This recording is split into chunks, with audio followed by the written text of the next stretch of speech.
This AI action hero is the same hero in every single shot. The biggest problem in AI filmmaking is finally solved. If you've used AI video, you know the frustration.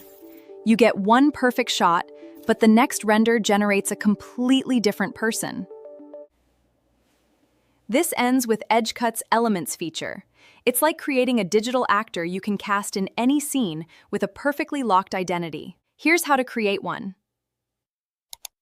First, get a clear reference image of your character.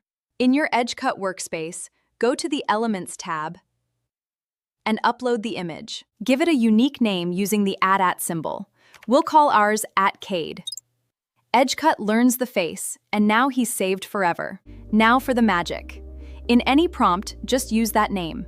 A cinematic medium shot of @Cade running through a neon-lit alley. Perfect. A dramatic close-up of @Cade inside a speeding vehicle. Intense expression. Same guy, different scene.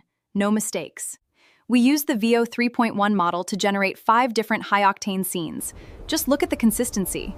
This is how you build a real narrative. Stop getting random faces and start building your world. Try EdgeCut AI with the link in the description. Next, we'll show you how to give your new character a custom voice, so subscribe to see that.